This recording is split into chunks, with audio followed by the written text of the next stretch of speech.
beginning, dramatically ratcheting it back now to where there's zero crap, I can do all this stuff in dialogue with you, in large measure because you guys are now accustomed to me and I'm accustomed to you in the dialogic kind of format, so there's no fear involved, right? And you've all kind of washed out the issues associated with worrying about how we're going to get evaluated and graded. The only thing we got going on in your worlds is, at least in this class, for soft landing. Presentations start next week, and we'll talk about how to organize them later. And then a end of semester postmortem, where you talk about what you learned, and I gather that stuff together and submit it. Does anyone want to admit that they're not on a project team? Good. Because you're not on a team, you're doing it wrong. There's something terrifically wrong about what's going on. Before we get started tonight, the two things I wanted to talk about, is there anything that comes to mind around the presentation, evaluations, or the next 2 to 3 class sessions that I should know about? Anything that's concerning?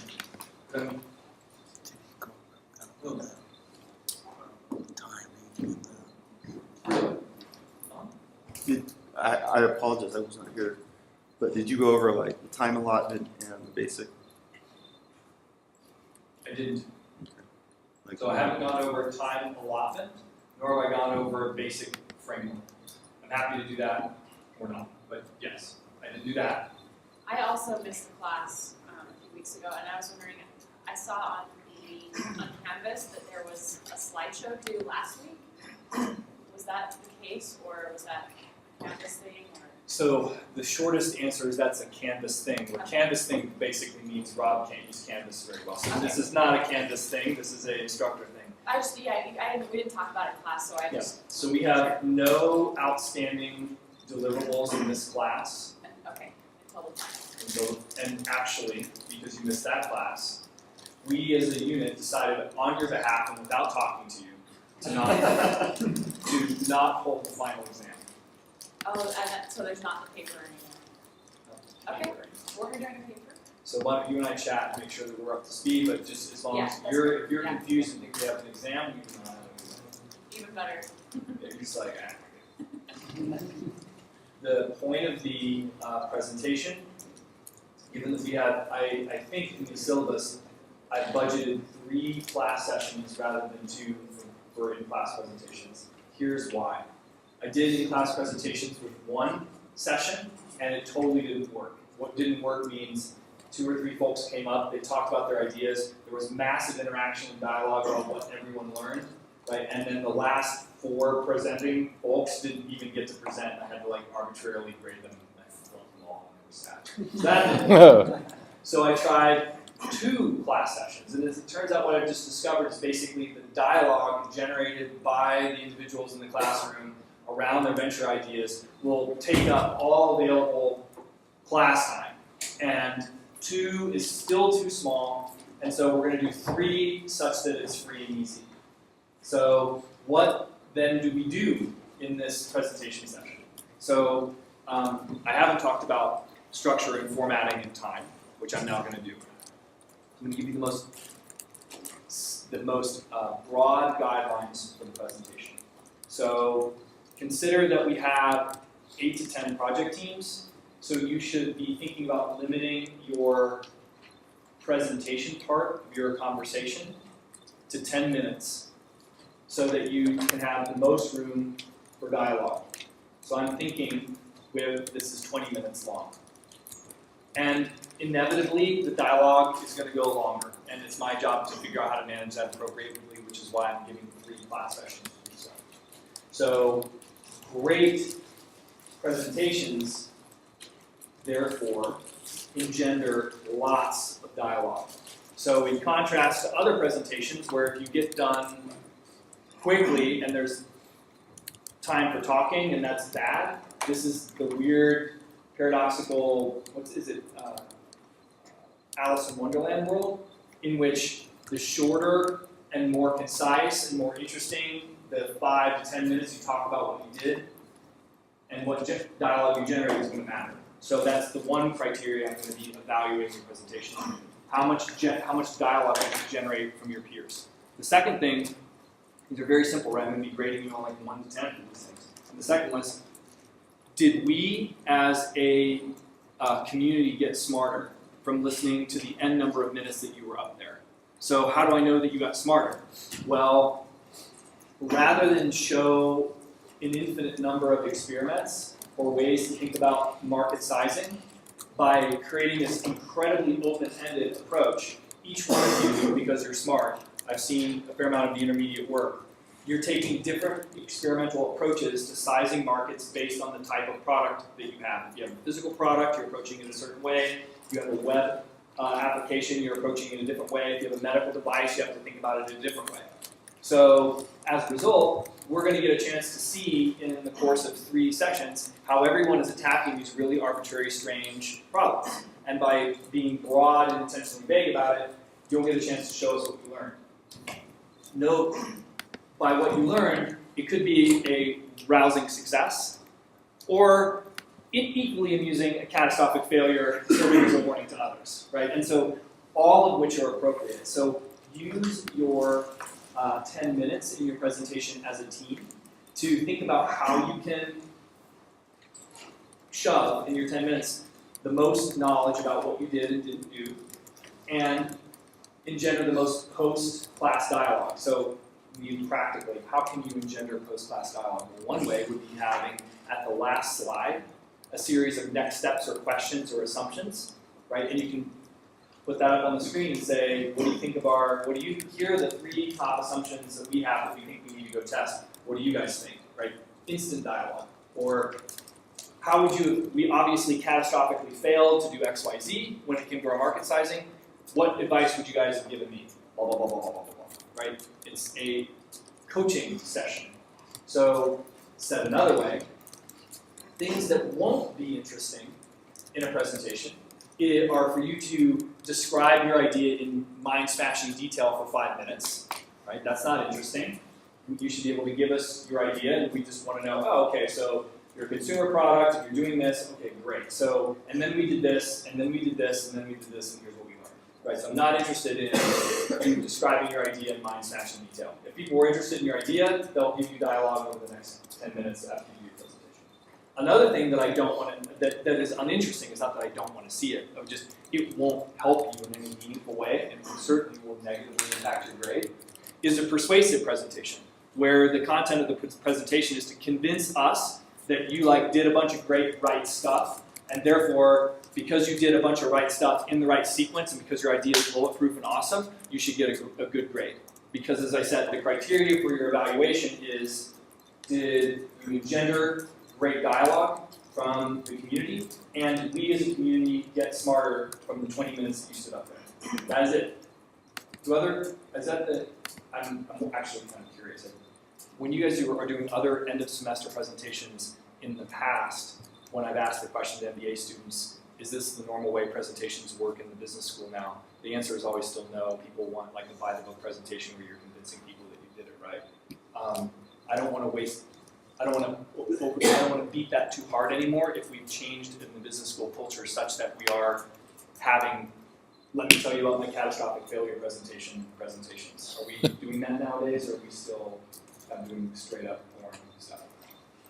Okay, so I got thank you. Not trying to make anyone wrong. I just need to know how hard to push this issue, right? So whatever it is that you've been doing in your other presentation environments that got you good grades, just imagine that all those things, including dressing up and having all 5 people speak equally, because of course we have to show that we've given equal, we all worked equally, right? All that stuff that's in the background on your grade is deleterious to your grade, because if you have multiple people coming up and you're shifting your file system around and you're all kind of goofing around and doing anything other than helping your students learn, anything other than helping your other students learn will negatively impact your grade. Not in a bad way, I'm not going to be mean to you, I'm just saying it doesn't count in any meaningful sense. Your whole intention in the presentation should be taking a deep breath and saying, how can I, in the 10 minutes that I have, share the experience that we had about creating a business with this community such that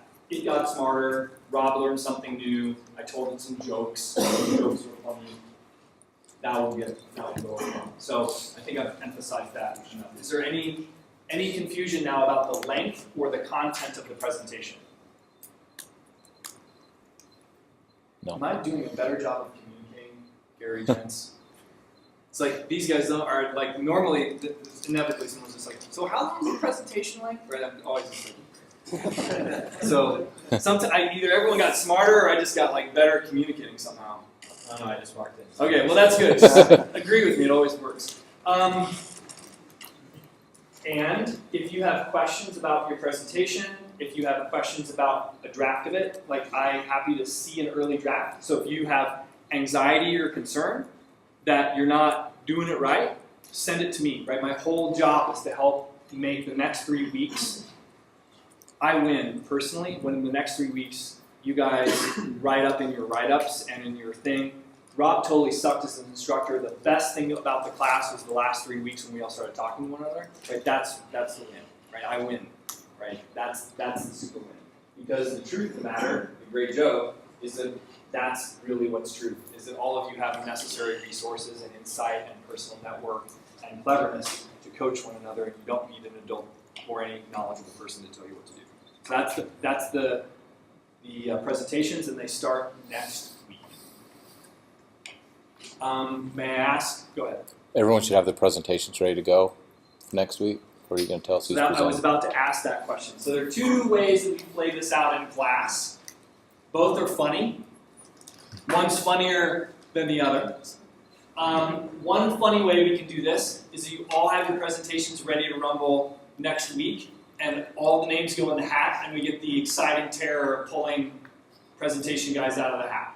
The advantage of that is it's funny. The disadvantage of that is that some of the individuals in the classroom have heterogeneous exams and other stuff, and there's an opportunity to tune the environment so that people can select. Some people will select in the first group because they don't have an exam or whatever, and other people want to wait 2 weeks. I'm personally neutral about it. I can decide by fiat, but I don't know what the temperature of the group is. Do you guys want to do it? Do you want to schedule your presentations, or do you want to do it via random terrorizing? Terrorizing. Okay,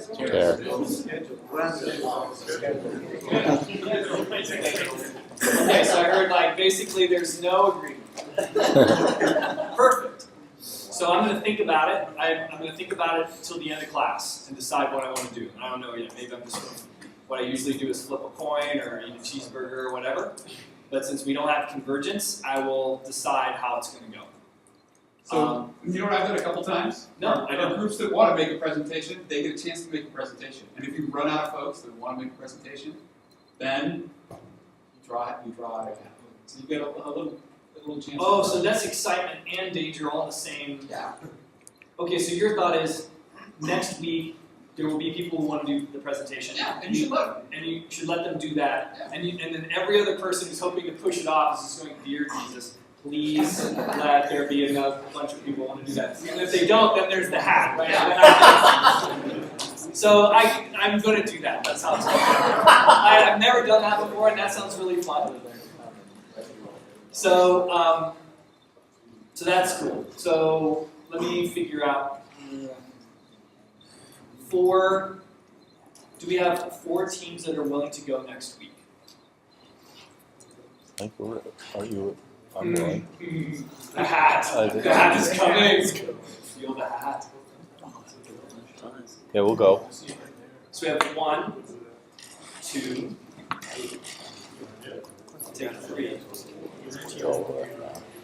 Pull that bandit off fast. We gotta have this ready by next week. But you're gonna have to have, if it goes random anyway, you still gotta be ready. If he goes random, you're still gonna have to be ready next week. Okay, so what I'm going to do, I'm going to let you guys think about it. We're going to be able to think about it because there'll be a short break. And I'll remember to do a sign-up sheet. There won't be any more than 5 presentations next week. There just won't. So if we get enough, right, then the random chance is really low, right? So this will be fun. So we'll do that. Thank you. So you thank him for that. Okay. Are there any more logistics items to cover? Any more issues that are outstanding? Okay, you can expect no more I won't pepper you with random Canvas articles. There's no additional preparation for the class. And now we're on glide path doing the last conversation in class on entrepreneurial finance at your request. And so I'm going to do a setup. My plan is, as I mentioned, to talk broadly about entrepreneurial finance for 10 to 15 minutes to set the stage as far as what we're going to talk about, so that we can have something interesting to talk about with our two venture guys. And then we're going to talk entrepreneurial finance with them, and then we're going to be done. And I want to talk about, I want to talk about this, just because. There are a couple things I just want to talk about because. So these things have nothing to do with any of the stuff that we're going to talk about tonight. I just want to talk about it because I can. If you guys read, this is a Bloomberg article that came out today. I have two articles that came out today that I read and I thought I wanted to share with the class and get your opinion about. And through the dialogue and the opinion, maybe something interesting will emerge. So this article, beautiful. This article is, and feel free to chime in, don't feel like you need to be a stranger into the conversation, is a Bloomberg article called Inside Apple's Plans for its $5 billion headquarters. So do you guys remember, maybe you don't, that there's this massive fight in Cupertino about getting Apple's campus zoned for their new $5 billion campus to house, I think it's roughly 12,000 employees at Apple in the Valley area. And this photo is from, his photos is obviously before Steve died, and this is him at the Cupertino City Council describing the plans for his new, for the new campus, which is basically looks like this ginormous, spaceship from outer space landing in Cupertino. So one of the things that makes interesting about this is some of the quotes in here. I mean, not the size and all the other stuff, but what the intention of the building was, which was, in the quotes from the Cupertino Council minutes, it's, we have a shot at building the best office building in the world, and I really hope that architecture students will come to see it. So the underlying plan, like before this thing, the underlying plan for this, which was basically took a lot of Jobs' attention over the last years and months of his life, was thinking about this particular campus, thinking about its design, spending time while you're dying of pancreatic cancer, getting this thing approved at the Cupertino City Council, right? Not like sending some other dude to go do that, right? Just, this is what a dying man, right, is spending his last attention on, just to frame that up, right? And so it's called Campus 2, and the artist's rendering is sort of weird because it looks like a spaceship, but that's not so important.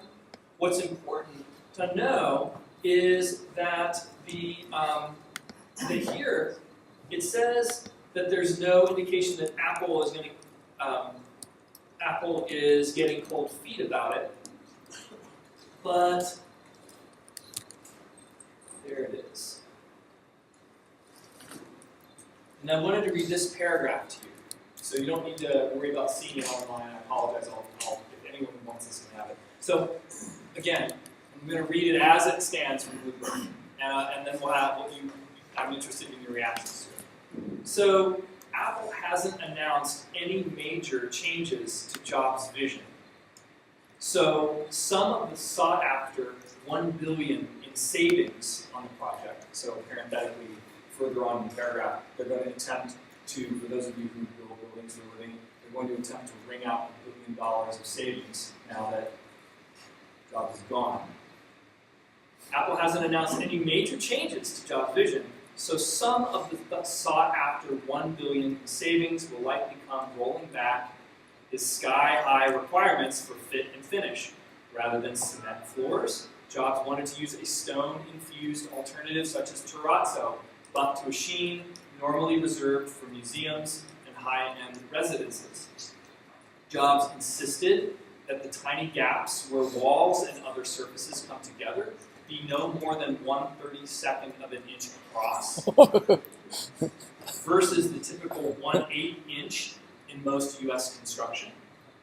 Rather than a lightweight, sound-absorbing acoustical tile, like in all shitty office buildings all over the world. That part is. Jobs even wanted the ceilings to be polished concrete. Contractors would typically erect molds with crude scaffolds to pull the cement in place, but that leaves unsightly ruts where the scaffolding puts extra pressure on the surfaces. According to two people who've seen the plans, the proposal was to instead cast the ceilings in molds on the floor and then lift them into place, a far more expensive approach that left one person involved in the project speechless. So,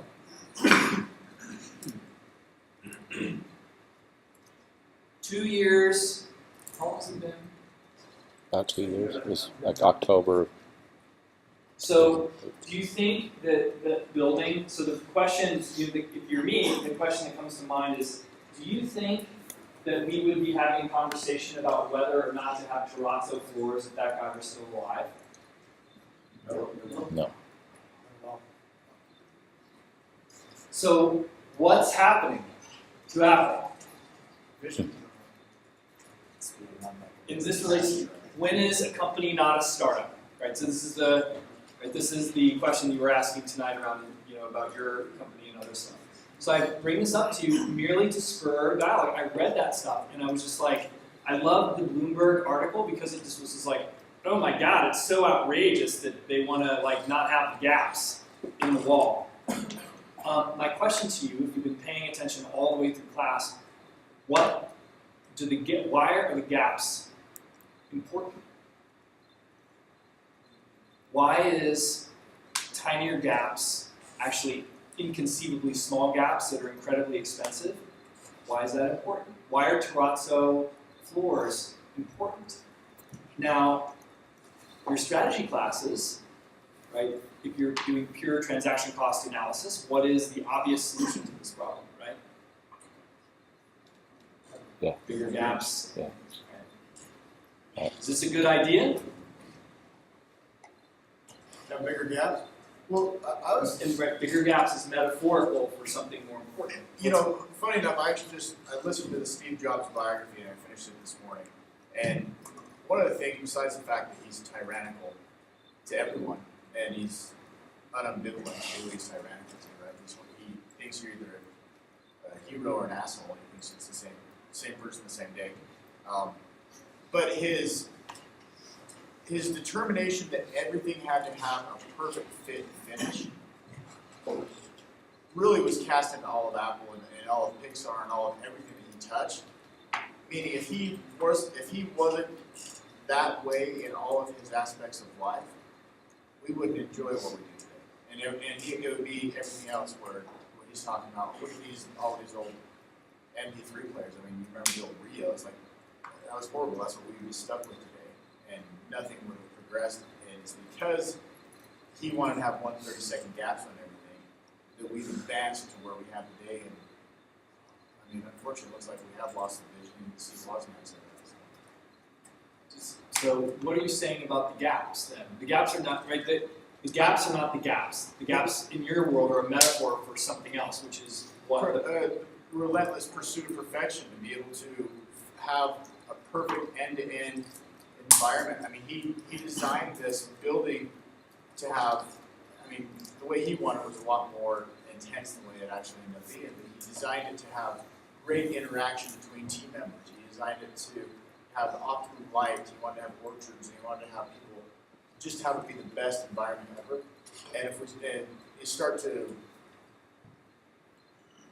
give away some of that quality, and I think it's indicative of some other things that we may see, some more shoddy workmanship start to come from Apple in the future, and it's a sad thing to see. Now, if you were in my accounting class or my real estate whatever, what did Will say, something Don't. class, don't I have to flunk him now? I have to give him No. a D, Yeah. right? I have to give him a D. So far for an MBA, you've learned shockingly little, young man, right? Because you should know, right, that the 1/32 shouldn't matter, right? This is merely a budgetary problem, isn't it? And that's how I thought too, right? I mean, it's still how my mind thinks, but because this is so fresh in my mind, I have to take a step back and say, if it weren't for Steve Jobs and what he was able to create, who else could have done these end-to-end systems that he has that are so seamlessly put together and so wonderful that, and he said, oh, anybody can do that. And he said, okay, who else did? Well, Sony didn't do it. They dropped the ball when they could have. Nobody else would have got the music guys together. I mean, just Sony doesn't have terrazzo floors, that much I'm certain. well, they don't, but they have the opportunity to be where Apple was because they're dominant in the electronic space and everything else they had. But they didn't have the drive and ambition, and he loved Clayton Christensen's book, The Innovator's Dilemma, and he loved to cannibalize his own selves, which to me that seemed ridiculous 6 months ago. Like, why would you want to cannibalize your own self? He said, if I don't do it, somebody else will. So it's just a wonderful thing that he's able to come up with. So would you, by the way, just as an aside, since it sounds like you just finished the audio tape or the Yeah. biography, this is the Isaacson book, I assume? Yeah, Walter Isaacson. So would you recommend it to others after reading it? Absolutely. Okay. I mean, I learned a lot, obviously. Steve Jobs is like Henry Ford to me, where I really admire a lot of things, but I don't want to hang out with him. But I really admire what he accomplished and how he accomplished it. So. I don't know how much this has to do with the conversation, but I want it to mean something. And I wanted to share it. I've never shared it. As you know, I just came from Palo Alto. And I was in commercial real estate. And I represented tenants who wanted to build out cool spaces. And That your whole life pre-MBA was the junior varsity version of that, where people were coming to you wanting to build out awesome work environments. it was well Yeah, said. not in a bad way. I don't hear mean that, but like not $6 billion, like $6 million. Yeah, around in that neighborhood. And that's what I wanted to talk about. It's one of those JV experiences. And it's an experience I had with a guy who was a long-term client of mine. He was on his 7th startup. He was batting 1,000 still, okay? He started up Lala. Do you ever remember Lala? Which got acquired by Apple. It was got acquired by Apple. Trick you into addressing your class. This is a terrible design. The environment is terrible. So keep talking. Oh, yeah, okay.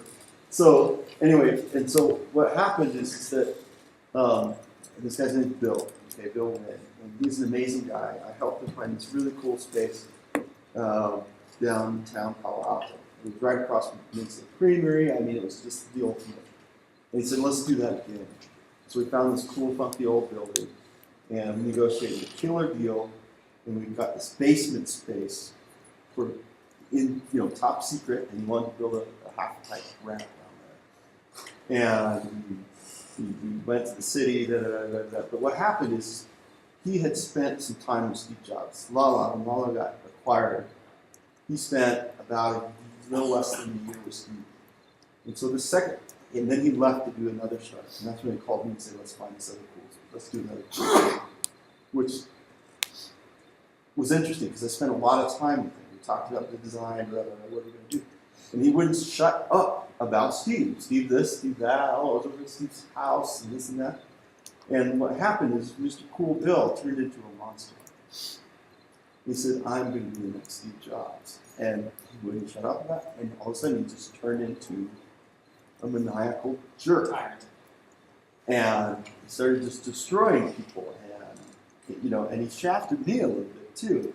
And he put me in some uncompromising positions because he was trying to be another Steve Jobs. And so, and he took this same approach to the building, this and that. And I saw him completely destroyed, I think, his goodwill, everything. It all just imploded. We were talking one day, he's like, how much funding should I take on?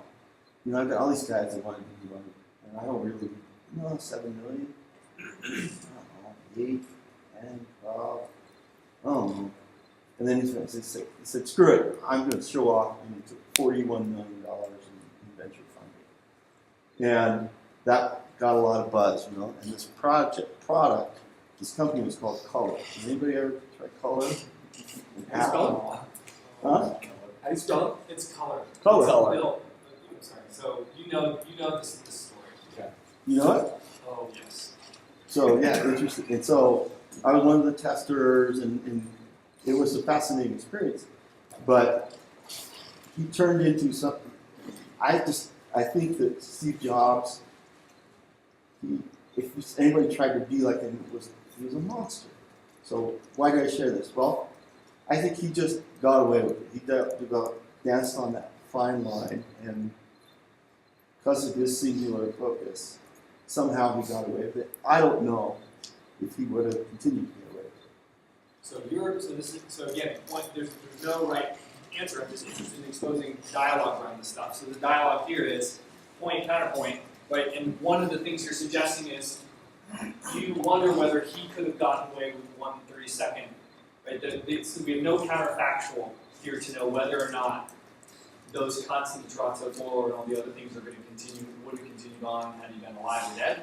Right? That's right. Yeah, I don't see it all that. The JV experience blew up and ruined several people's lives. Yeah, and then the second layer of the story is it's unclear, by the way, that anyone ought to replicate terrazzo floor technology in their own startup platforms. I think it's just the point that he's challenging the status quo. Like, when he's saying, I want this phone's not good enough. It needs to be smaller. It needs to do this, and he wasn't happy with the status quo. He was telling, no, we can't. This is as small as we get. No, we go back to the drawing board and redesign. So he didn't let what other people were telling him to stop him from doing something different. The puzzle is, does this stuff, does the ability to not be stopped around a consumer device, whether it's one thing entirely to decide arbitrarily on beveled edges or bezeling or the internals of a motherboard and how they're laid out and be maniacal about how that process happens versus the physical representation of a $6 billion spaceship building. Those are what we're suggesting here, potentially what I'm trying to build on that is these are two different sets of scales. Buildings are not phones, right? For Steve, perhaps buildings are phones. Right? They all deserve the same level of maniacal devotion, right? But yet, it's not entirely clear that buildings are clearly not phones. Just to say, yeah, I think what's interesting, I think it shows that the structure in Apple is changing. And there's an article I read about 6 months ago or before this talking about that under Steve, and it was an engineer that had worked under Steve, and he said, under Steve, it was pretty much Steve would just come in and say, build cool stuff. That's what I want. I want the best. Just build it. He said, we would build it, and then Steve would go to the rest of the team, the marketers, the supply chain guys, and just say, you figure it out. He said, now, under Tim, he said, every meeting we have has a marketing guy, has a supply chain guy, we have a team of investment bankers, which we never had before. And each of those teams now is involved in all the discussions. And now the discussions aren't build cool technology. The discussions are more like we would expect from a group of MBAs. Well, how much is that going to cost? Or how supply chain guy, how are we going to get that here? What's the cheapest way to do it? Marketing guy, can you market that? How can you market that? What's your ideas on this? And so I think this is just another example of, I think the culture internally is changing. So, is it a startup? I would argue probably not anymore, We just go back to the phone and building comparison. This was going to be the iPad of all buildings. It was just iPad of something new. buildings. Interesting. Now it's going to be the Kindle Fire of buildings. It's just going to be like, whatever. We've seen it, But, they have the potential to do that. Probably only under his leadership, because, I don't know, he wasn't as educated as, as we were, and he dropped out and whatever. But, he's a startup guy, he's an entrepreneur. So. I like your analogy and how, I mean, Steele, I'll give you royalties, you expect micropayments. 2%. You know, thinking about this from the perspective of the iPad buildings is actually really useful because there's lots of thoughts about how a lot of going on in terms of building design, like organizational theory, how teams work together, how collaboration happens, what did I learn from Pixar that can be applied here, et cetera, et cetera. Right? The end goal is to create a revolutionary workspace where good products emerged, right, through the efficacious design of human capital and an environment that supported it. So that's an interesting way to think about the building itself. I mean, I think Steve. I read Steve Jobs' book, and I think he was internally obsessed by being the snowflake that starts the avalanche, and he failed sometimes by creating the Newton device. That didn't work. He always pushed or tried to push. I mean, does he have an MBA? Which is it, and because like after we go into the MBA part, we start thinking in terms of economies of scale, strategy. Sometimes we feel stupid violating these rules. I don't think internally he had this fear, and so he kept pushing the envelope, changing the status quo, hoping that he's gonna become the new average. I don't think he was dumb or stupid not to realize that every other company will try to copy the iPhone. But the fact is, he just pushed the average now higher. He did start the avalanche. Almost nothing in the first iPhone from a technological point of view was a major breakthrough, except that he insisted on putting it out there. In fact, I knew people at Qualcomm who told me that the first chip on the iPhone was really bad. When it comes to the RF, it was a bad phone, but it delivered on the user appeal. And eventually he started the avalanche of smartphones. So that I think that was his obsession. This thing, eventually if he started doing the avalanche, we will hit a new economy of scale where the 1 inch 30 seconds will become the norm. And I think he likes to be the pioneer of an everlasting effect. He wanted to have a dent in the universe, to make dents in the universe. The building's definitely a dent. I think it's really interesting though, because Apple really transformed into a marketing company. You know, the iPhone was a superior phone when it first came out, but over time, other phones caught up to it. So the way that they had to differentiate themselves in marketing, that you're still buying the best thing. I remember when the iPhone 5 came out, and they were doing their little introductory piece to it. They were talking about the nuts and bolts of it, and one of the pieces was this piece of glass that they have on the back of it. They have this machine that scans all these pre-cut pieces of glass and finds like the exact one that's going to fit on the phone that it's building. So it's kind of that image thing where the iPhone 5 didn't do, I mean, it didn't have these leaps and bounds and changes, yet people are lining up for it. It's a little bit longer and maybe a little bit faster, but they're portraying that image of it's still the best quality, it's the best thing. And so it's a marketing company, it's that brand image. And so that's just an extension of it with the building is, hey, we're a marketing company, we're marketing our brand, we have the nicest building, and that's why you continue to buy our products because we're the best from from top to bottom.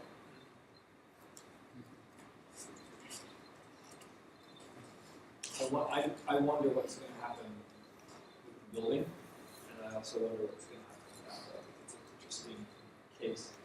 One of the things I think is notable about it that I wanted to leave the class with is to reinforce something I talked about in week 2. This is a perfect example of a company at the top of its game, arguably, but definitely from a market cap perspective, close to the top of any game. And so we'll just use for a moment equity prices as a proxy for value or success. I realize it's an imperfect proxy, but we're going to use it in the same case. And here in this super successful, largely continually innovative company, and certainly it's the case that we can, it's a question of whether that's going to continue or not. Despite all that stuff, the element of the thing that's most admirable about the company itself, the thing that's most admirable about what it's doing is its consistent maniacal devotion to crazy. It's maniacal devotion to non-transactive cost approaches to things like building products, building buildings, and seeking to be the best. Right? There's no reason in a transaction-oriented and transaction cost, MBA-oriented world to seek the best. So unless, of course, you equate the best with Pareto optimal. Right, in economic terms, right, if you're anyone an economist in the room, like what's best? That which is optimal, equilibrium, that which is most efficient, right? This building, these products, these things that people line up for, right? The point is there's nothing necessarily efficient about them and nothing necessarily optimal about them, right? The very things that we're trained to care about: risk, return, transaction costs, minimization, efficiency, optimality. Instead, there's nothing but crazy and 1/32 seam buildings and levered concrete and terrazzo floors and general engineering. And what I'd like to suggest is that, like, when you peel the layer back of most really interesting, admirable companies, even ones that are well run, like Apple is considered, by the way, very well run, right? What is well run about spending $6 billion on a spaceship? Just, right? I'm just like having a Mugatu moment saying, are we all out of our collective minds? Do you really think it's a good idea in any MBA sense to create a giant circular spaceship building in Cupertino, California? Isn't it better, all things considered, to just go buy cheap, flexible office space? Isn't it? Is it not? Amazing that your Apple, the main goal is to attract the best talent in the world. And if you have the best building and the best resources, you walk someone through that building and say, hey, this is where you work. It's going to be way more appealing. So you have to make, right, this is appropriate, right, where you have to make a series of important counter-arguments of thinking through this. It's like, why would you build a giant spaceship in Cupertino? Well, only if you intended to attract and retain the absolute best talent, right? That's one particularly good reason to have a, I would argue, I bet we could, you and I, if we work together, we could do it for $3 billion, but I understand your point. And I'm sure that you also understand mine, which is, right, in one sense, this is far from Pareto optimal. You were going to say something like that? Yeah, I mean, it's also a representative, at least to them, to a lot of people, of the products that they sell. So you can go buy a cheap laptop for $500, or you can get a $2,000 MacBook Pro. Just like you could buy it or build a $2 billion building or build a $6 billion. So So it's an issue of brand. okay, so and that's also a fair concern, right? So there's a good reason to build a spaceship other than attracting super awesome human capital. I might be willing to get the marketing person in the company to donate $1 billion of their marketing spend. Making this up, right? But maybe I could say, look, Louis, this is a marketing thing too. It's not just a fancy building. This is helping to improve our brand image. And like maybe the spreadsheet guys worked out somehow the marginal costs associated with the brand image and said, we're going to shunt some money. It's completely reasonable to also view this building. Right? There are several lenses in which to view the building, one of which is a human capital magnet. The other is a physical, personal, permanent brand reinforcer above and beyond product. Completely reasonable reason to build a building. I still think we could probably do it for $3 billion rather than $6 billion, but your point is important and notable, and you're exactly right. Yeah.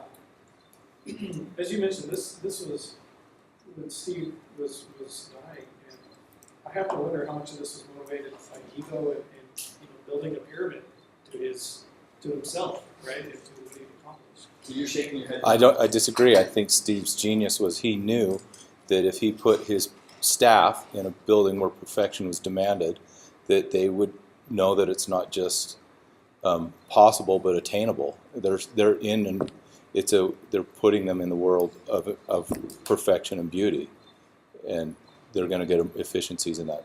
So talk more about that for your so there is, by the way, I would also argue, I don't know because this is not an area I got to talk about. There is some sense in which you just wonder, like, couldn't we have done a perfection and beauty at like a little less monumental pyramidal scale? It's a completely reasonable conjecture, right? All things being equal, that there's some lasting vision or monumental quality. And in your case, you're also saying something else, which is you're actually arguing it's more than an attractor of human capital, which is Yeah, important. it's more than just getting them there. It's maintaining them and And by creating an environment where So they can excel. So help me understand how terrazzo floors accomplishes the goal that you're describing. Like, work with that argument. Well, we're human, and the environment we live in is affected by what we surround ourselves with. If you live in a dark basement surrounded by acoustic tile ceilings and fluorescent lights, you're going to want to blow your brains out. If you're, I'm pushing it to the extreme to make my point. But you're also not. So it's Right. actually, so that a fair amount of the material that we covered around the perceptual part of our work is informed, and the building itself is informed by what we know about how humans interact, work with, perceive, deal with their external environment. And it is absolutely the case. There's no confusion at the behavioral or cog sci level that the environment in which you're operating has major influences over your capacity to make decisions. So, and what's concerning is we pretend that that's not true, when it totally is. So whoever is telling you the acoustic, it's not about acoustic tile, but like metaphorically speaking, it is about the acoustic tile. Didn't we make a observation in one of the first classes about discovering businesses, that those who were able to discover businesses or startups, or we could look at a new product or a new business venture inside a business as a startup, that those people have very good connection with their surroundings and with their cognitive, with what they're working with, and that I would argue that, Steve Jobs was had a very high degree of skill with his craft, and he was able to do it in his garage. But not everyone has that level of skill, and he can't control where the people who work for him spend a lot of time in his building, most of their waking hours. And if he can control just that environment, he can put those people in a cognitive surroundings where they have within every reach the continued reinforcement that everything matters, just like to him how the circuit board design mattered and everything mattered. And then secondly, of course, $5 billion is a huge amount of money, but you have to put it into a little bit of perspective. I think that, Apple's balance sheet they have the most cash of any It's company. 1% of the amount of cash they have.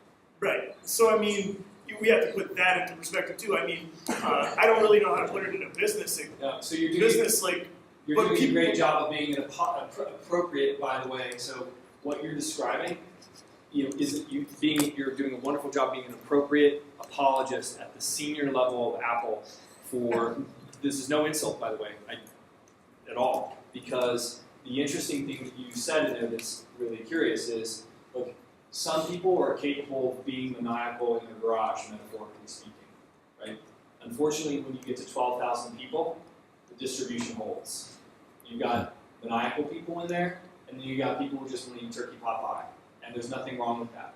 And the question that Apple has been struggling with since 2000, well,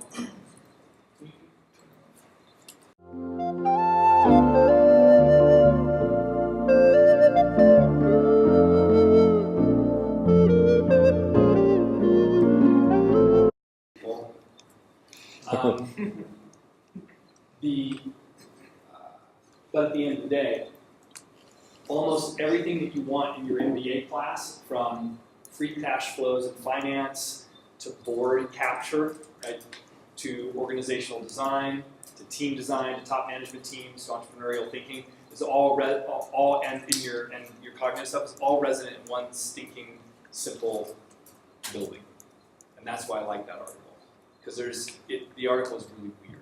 It's not clear what's going to happen, and so I really wonder what that place is going to be like 10 to 15 years from now.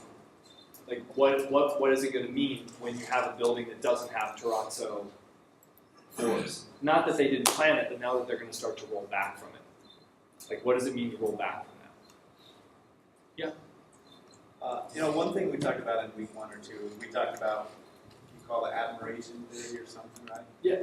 So we talk about these companies that people love, and when you look at it from an MBA standpoint, you're like, that's stupid. talked about That's, Patagonia or Zappos or I don't remember who else. yeah, you're, But what we're talking about is that, right? This company has built a culture around being meticulous, around ridiculous design that doesn't make sense from a accounting standpoint. you can come up with all sorts of clever, in aggregate explanations for why you don't want to do it. But at the same time, any trained MBA who's analyzing this case is going to be like, right, if this were a case, I thought about bringing it in as a case study, just like, so should Steve Jobs build a giant $60 billion spaceship in the middle of Cupertino, right? And you're like, no, of course not. But I think that culture in any company, especially when you have a turnover of a founder or whatever, trying to maintain that is huge. I worked for a company that had a great culture. You know, fortunately, the CEO they brought in to replace a founder, he lived those values, and the company stayed the same. But that's every company we talk about that we admire. They can lose that in an instant by saying, we want to focus on the cost of this building. But it may be that Apple is outgrowing Steve Jobs and his vision, right? I mean, Steve Jobs has not always been the successful guy that we think of in this picture, right? Because Steve Jobs was next, wasn't he? Yeah. I mean, those same characteristics that he had with it also caused some colossal failures. But was Next really a failure? I mean, that's what got him in the door back to Apple. Like, Yeah, that's complicated. I use the Next box. It's hard. I never touched one, so maybe. Yeah. The point but I will say that it is also true. So the point here is that it may or may not be the case that Apple in particular is outgrowing the founder. Like that's a separate conversation from think of the companies that you most admire and ask yourself whether those companies are balance sheet driven or vision driven. But yet we pretend in our MBA courses, in our training, in our institutionalization, these things are in all of our case studies, right? And you get an MBA, right? Right from the book, you from BYU, right? So you got like the full-on like, right? And all the case studies had a right answer, and the right answer involved like some math and a spreadsheet. That what I'm trying to get at or reinforce here with this group is just, you know, anytime you start thinking to yourself, any company that you're particularly admiring, ask yourself whether that company is transaction driven or vision driven, and the answer usually is vision driven. And the interesting thing to think about isn't to throw away everything that you're doing in your MBA program. Just understand what that stuff is about, understand what you can do with it. And one of the things you can do with it is you can take your vision ideas and express it in MBA terminology, like, you know, we really need to do this because look at it this way. You know, we need to build this $6 billion building. Number one, we've got cash and we need to park it. Number two, it's not really a total building spend, it's a marketing spend. It's going to help us with our marketing stuff. And we got to attract our great human capital and retain it, right? And all of a sudden I've just used all the wonderful stuff that I've just learned in my MBA program to do what I wanted to do anyway. Do you see what I'm saying? And by the way, that's not true, that's not false. This isn't right or wrong. I'm just simply suggesting a different alternative use for the very valuable skills that you're learning in your MBA. And when I say very valuable skills, there's no irony to that. This stuff is super, super important because it gives you the machinery, the underlying machinery and weaponry to go out and use that stuff to go inflict your crazy vision on the world, as opposed to the other way around, which is as opposed to that somehow through induction and using these techniques, that somehow vision will emerge.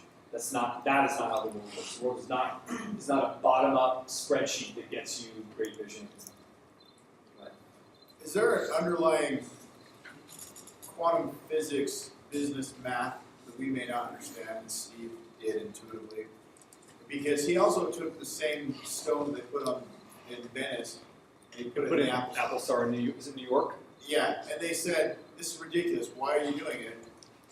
It costs way too much money, and I think he had they have 6 products and a variation of that in accessories, right? And so, it makes no sense to have anything bigger than kiosks to sell 6 products at, but he had to have a 10,000 square foot building with these grand staircases. Patented grand staircases. Exactly, and he had designed new ways to build glass, and he ripped out the old glass in the front, put new glass because they have bigger panes. And as a result, it actually makes more money than any other retail store. So we all would have stopped 5 iterations earlier and said, this is good enough. And Steve said it's good enough, and then he said it's never good enough, and he obsessed over it. I look at it and I think that is something that I would love to do, but at the same time I don't want people to hate me, and I don't want to hate myself by looking at the same thing over and over and being maniacal about it. But you may have to reach that point in order to have this step, because everything he did was to make it more user-friendly. I mean, his interfaces, his stores are really simple and to be designed that way. And maybe we'll find out it's that quantum physics math that we don't quite understand about the business math, and one day everybody's going to understand it and it'll be second nature. But I just a thought of mine as we're talking about It's difficult to have it's difficult to have a conversation about Apple and its building and its embodied floor, because all that is also embodied and included with a guy who's clearly singular. He's not necessarily singularly intelligent or singularly competent or even singularly a good designer, but he's definitely singular and notable. And so all that stuff kind of gets polluted in the underlying conversation about what is the internal calculus of taste. Was that blind luck around the floors? Was it insight? And then most importantly, and I think I'd like to build on what you're saying, the reason that we find, I think historically, culturally, Jobs so interesting as a figure is because of his polarizing outbursts. And I just invite you to consider there are lots and lots of other places where lots of great design and products occur that don't require, that require a maniacal level of detail that isn't as polarizing. So said another way, an argument from analogy is, I often hear from folks that are leaving, that engage in the business school, right, and work inside this environment, and they say, it's really impossible to do great. It's impossible to do great research, and it's certainly impossible to move the needle in the classroom and make a difference inside the university system because the university is so bureaucratic and slow and whatever. Right? I'm sure you can just imagine what that story is like, right? That's not my experience of being at the university. Right? So certainly it's possible to move the needle without all the drama. That's an interesting, but it's an interesting point. So I have that to think about. Like, that's not your only. If you think, having done a fair amount of executive coaching, if that's not the only model for enabling amazing breakthrough innovation consistently in an organization, it's just one. And seen through an organizational theory lens, Apple is a really odd company that basically, is designed to kind of amplify the awesome that was the CEO and dampen the crazy or work with the crazy. It was that kind of organization. It's part of the organization's function was to amplify the awesomeness and to compress the crazy into something. But I like your point about, and the point I wanted to make in week. Glad this isn't showing like my photos because I don't have any. It's just showing photos of space. The point I did want to make is to consider, right? I wanted you to think about, because some of you are graduating like in weeks, right? And so I thought to myself, what could I leave you with? Because sometimes I feel like I suggest that your MBA program is all in vain, and I don't feel that way at all. I have an MBA of my own, right? I have my own. And I think this stuff is super important. And so what I'm just simply suggesting is like, rather than treat this stuff as bottom up, as if you're going to be able to infer or ground up vision or insight or beauty or taste or dynamism or vision or something that you really want to do is just going to emerge out of a spreadsheet. Imagine setting that stuff aside and treating all the stuff that you guys talked about to justify a $6 billion building is exactly that, which is like mechanisms that you can use to deal with those who are untrained in the ways of the MBA to get the thing that you want done. Because at the end of the day, that's what separates great entrepreneurial leaders, whether or not they're working in a corporate company or starting their own company, is having the ability to just get stuff done. So I don't want to belabor the point. I just wanted to bring that in and use it as a case because I saw it today and I thought it was interesting and it gave me an opportunity to talk to you guys and share with you what I've been thinking about around this and asking the question, like, what happens, is Apple a startup anymore, even when it's not being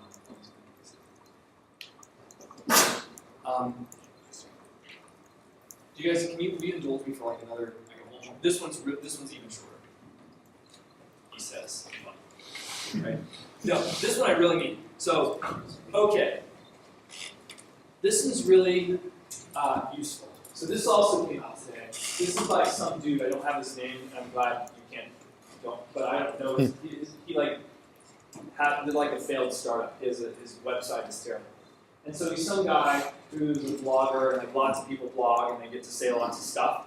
And what this guy says up front is really sort of delightfully enticing. I just wanted to share it with you because it relates to instrumentation and productivity, and it's the last piece of that puzzle that I wanted to share with you. So this guy says, I'm currently working the fewest hours of my per diem I've ever done in my professional life, and I've never been more productive. Well, that sounds really good. I actually don't have a problem with that, right? That if I can work less and be more productive, that would be awesome, right?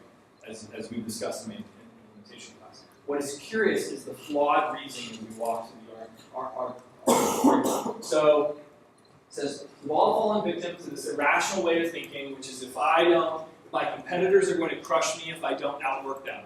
By the way, just to be clear, like where my biases are, so he's calling, this is when I started to get mad, because he's like, okay, here's this irrational way of thinking, that my competitors are going to crush me if I don't outwork them. Yeah, they are going to crush you if you don't. We will never ship new feature X if we don't work through the weekend. So apparently what he's suggesting is working through the weekend is bad, right? That's an example of irrational behavior. If I work just a few more 100-hour weeks, that surely will pay off. The implication, of course, being that's irrational thinking and working 100-hour weeks doesn't have a payoff, right? Now, why does this guy say this stuff? I'm sure you guys are all walking through the logic, right? Is, you know, and he's, whoa, is it, did I only get one part of this? I did. I'll find it. Kyle Brager. Could someone actually Google this just so you hear the last Medium.com. The URL's at the bottom. Yeah, thank you. Medium, but it's hard to figure out. The point here is he's saying, and I think we can get through this without, I'm glad I didn't post this on Canvas because you wouldn't have gotten it. Anyway, so this, the hustle, being a hustler is bullshit, Gary, by the way. So Gary's like classic hustler. This is bullshit. It's a poor way of accomplishing anything of lasting value. Said by like a 29-year-old kid who's built a shitty website, right? Oh, so now I'm super bent because this guy like claims not only, this is the worst thing I hate about like blogs and bloggers and opinion people is like, you know, working hard isn't important, and you know, that's not how it is if you want to create anything of lasting value. Really? So when's the last thing of lasting value that you produced? I must have missed that somewhere in the mix between the time that you were working your 100-hour weeks. You know, there's a pervasive and toxic way of thinking around these parts, you know, that unsophisticated people have, that you got to out-hustle your competitors, you have to pull all-nighters, throw away weekends, and by working double or triple time, you'll execute better and pull ahead of the pack. No. What did the hustle accomplish? And then here's where things fall off the rails. I don't have anything particularly wrong with this, right? Working hard is a pain in the ass. Right? What did the hustle accomplish? I gained weight. I wasn't spending enough time with my now wife. I felt like shit. He says it right there. Don't get mad at me. Does anyone have the rest of the thing up? I emailed it to you. Thank you. I felt like shit. I began to resent something. My coworker. Yeah, I'm sure that like so help me out. So what are the sorts of things that he's going to feel bad about? Right? Like, please God, let this work. Yes, thank you, Mike. Thank you for helping me. I began to resent my work, not my coworkers, but my work. We were close, and what I was producing wasn't my best. I started cutting corners. Nowadays, of course, I'm working 4-day weeks and doing no more than an hour or two of intense work at a time. I take a lot of walks. I've lost weight. I'm happier. My wife is happier. I'm more present. And most importantly, I'm doing the best work of my life. I don't know how.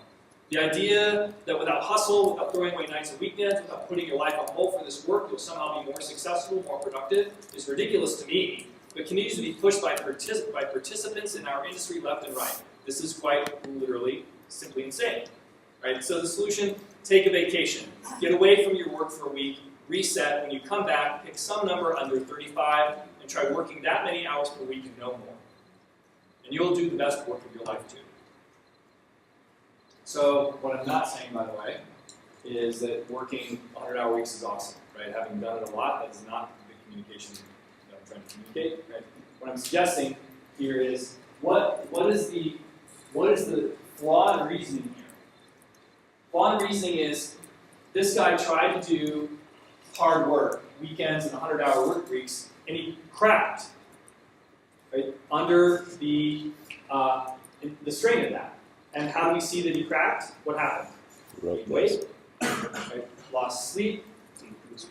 What's that? Didn't produce good work. Right? Fundamental attribution error. This is my last thing I wanted to share with you guys on a personal level around the instrumentation piece. Please do not take from this conversation that I'm suggesting that all of you run out and do 100-hour work weeks. This is not that conversation, right? This is the conversation, this is the tenfold anecdote conversation, which is treat business or your startup in particular. So you guys can talk about the startup life, because these guys will talk about the stuff, like, so what you're looking for entrepreneurs. By the way, you'll be mentioning debt-free, I assume, and you'll be mentioning, like, healthy, right? You'll be mentioning the real thing, like, not the, we look for great teams with breakthrough ideas. Oh, really? That's interesting. Do you really?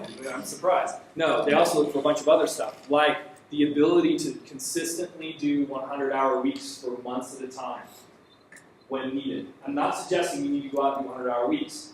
I'm suggesting that you consider, in the same way that you treat personal productivity as a craft, and you consider the art of management and leadership as a lifetime learning activity where you're going to go about and acquire those skills intentionally rather than by default, right? So rather than defaulting to whatever it is that's going around you, you're going to become someone who says, I get that leadership and management are different. I get that they're both crafts, and I'm going to spend my time being a student, learning how to do that. I'm going to look around the world in the productivity and instrumentation thing. I'm going to think about how I can consistently, over time, get better and better at measuring my output so that I can be more effective, so that I can work 35-hour work weeks and generate 60 hours of work, metaphorically speaking.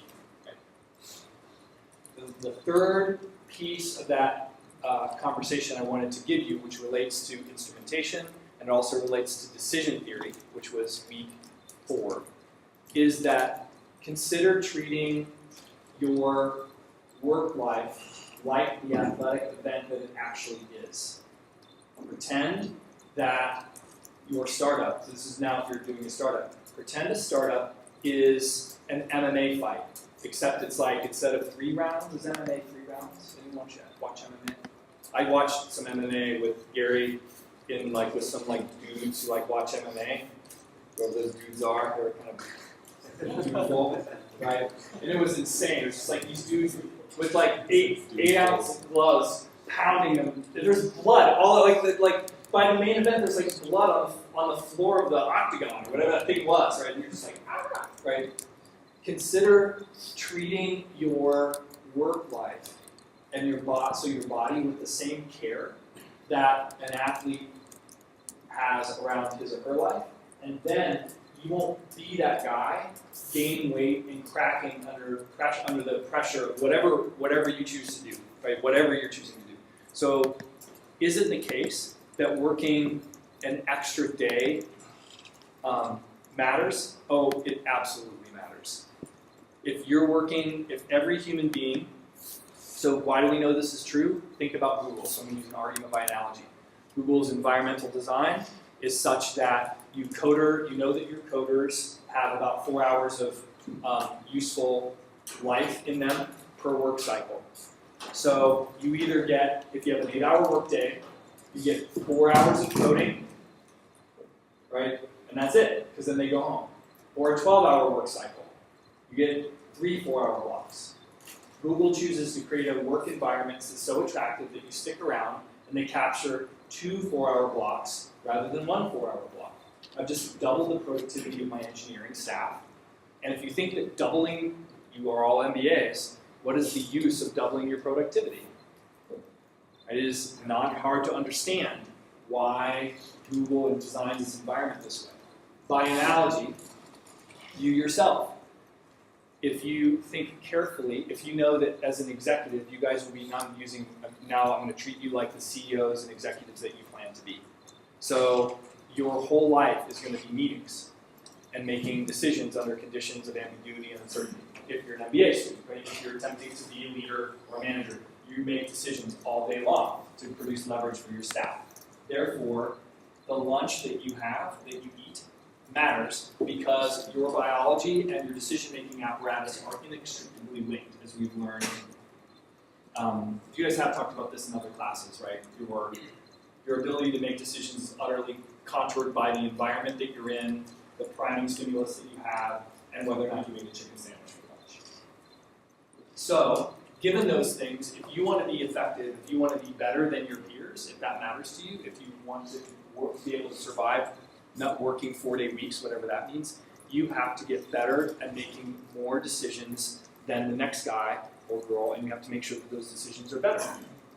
And the way that you do that is you stop treating your body like it's a brain on a stick, and you start thinking very, very, very carefully about diet, exercise, and nutrition. So I'm not talking about going to the gym and like doing 100 sit-ups, right? You'll need to go away on your own and think about what that means in terms of your well-being. But the other kind of cornerstone to the question of like effective startup life is not just thinking about instrumentation, not just being a student of the game, right, over the course of your life, but thinking very, very carefully about the fact that there is, in fact, a relationship between productivity, effectiveness, and your ability to produce over the long haul. And then 100 out, so said another way, an extra day of work or 100-hour week matters. I've been able to ramp up as a scholar faster than other people because I work more. There's a very linear relationship to producing great research and putting time in. There's no substitute for the time. So you can either do that in a 10-year increment, or you can do it in a 5-year increment, working twice as hard. And the only way that you can do that is to start thinking carefully about your well-being. I just finished reading the Success Equation, and it's a book about businesses and luck versus skill, and they talk about sports too. So one thing about the number of hours and this concept of deliberate practice, that you master something after 10,000 hours of doing it. The author tried to make sure that whenever he used some startups as an example, you have to place yourself on this luck skill continuum. This research and 100-hour week, this works when the game is about skill.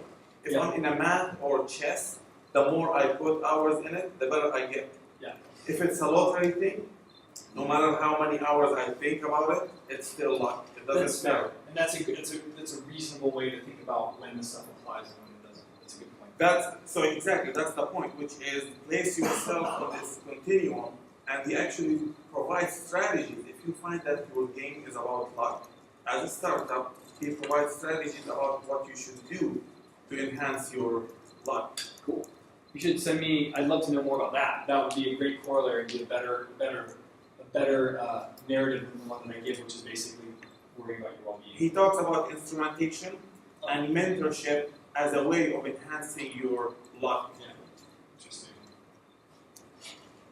But I wanted to bring this particular thing in because there's nothing, like when I read these things, I get so mad because it's some person who actually hasn't built anything interesting, telling people not to work, and then I have to unwind all this stuff. It freaking matters. So if you're a startup, if you're going to build a startup, all of this applies in startup land. 35-hour work weeks. It's so not the case, right? It's just not going to happen. And so you're looking for people with the emotional resilience and the physical capability and their life in order, such that they're going to be able to put in 100-hour work weeks until the thing gets done. So with that, these are two things that are off topic for entrepreneurial finance. So, I would be remiss if I actually tried to connect them to entrepreneurial finance because because it's not appropriate to do so. So let's discuss financing let's, we're like, what time is it right, 7:23? 7:23. Yeah, awesome, 7:23. So do you guys wanna do a break in the panel, or do you wanna just charge in the panel? Little break. Short break. So I'm hearing enough breaks, some of you will, so can we come back at 7:30? Is that okay? No, it's not okay. We'll come back at 7:35.